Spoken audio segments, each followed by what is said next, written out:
there's a different depth, a different level of learning that even if my mind forgot it, I'm not sure my body would forget it.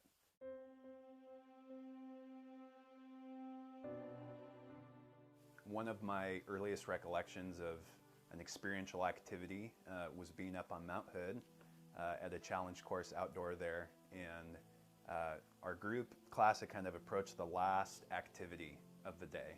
A lot of excitement built around being up on it, and so everyone kind of just got into a line as far as who was going to be going up this pole first. And so, being smart, I kind of went to the back of the line because I wanted to be able to see how everyone else was going to, do the activity.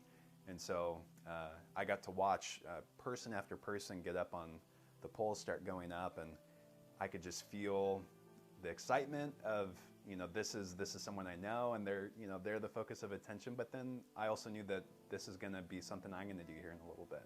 So I'm taking notes as far as what's working, what doesn't, where people getting hung up, and so I'm feeling pretty confident by the time that it's coming up to me. I'm one of the last people. I see that everyone's safe. They're getting caught in the rope and everything.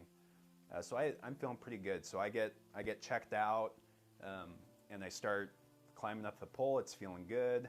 And before I even get to the top, which is kind of the prestige of the activity, is to kind of try to figure out a way to stand up on this 40-foot or so, 30, 40-foot pole. And the person down the ground, who's looking pretty small at this point, asked me to reach back and see if there's anything in my harness for me. And so confused, I do that, and I find a blindfold that's right there in my harness. And I'm curious what I'm supposed to do with this, and so I get instructed that, Patrick, you have an opportunity if you want to put that blindfold on and complete the activity. And I didn't like that it was an invitation. It would have been easier if it was told to me to do that, because then if I messed up, it was because someone else told me to do that. So I wasn't too happy about having the invitation to do that. But that ended up being a moment where things got pretty quiet.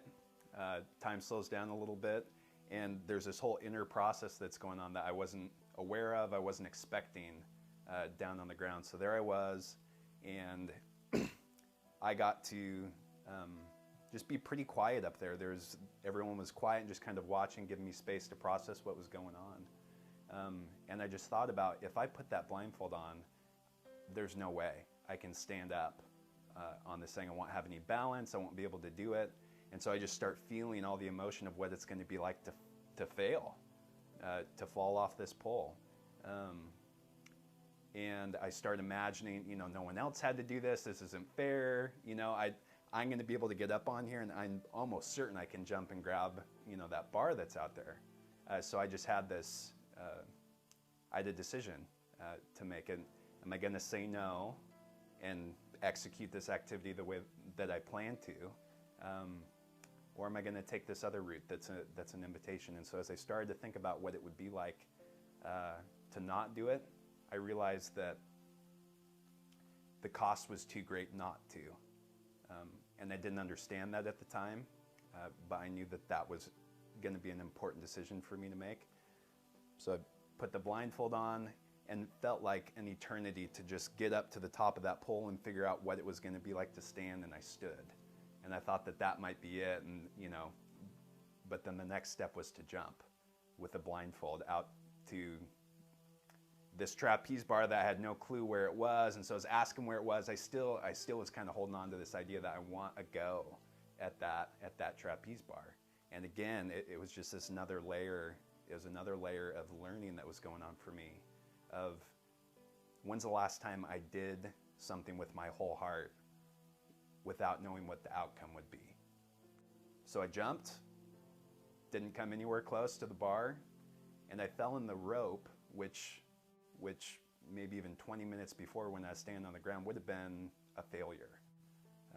I would have been disappointed if I hadn't grabbed the bar, but there I was, hanging in the rope, feeling very dignified.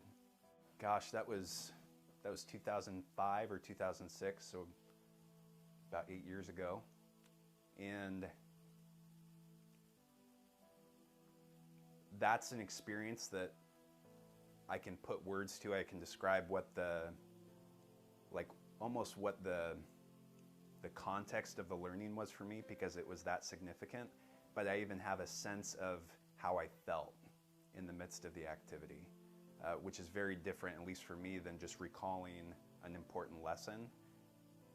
I can close my eyes and I can feel the pull between my hands, and there's a different depth, a different level of learning that even if my mind forgot it, I'm not sure my body would forget it.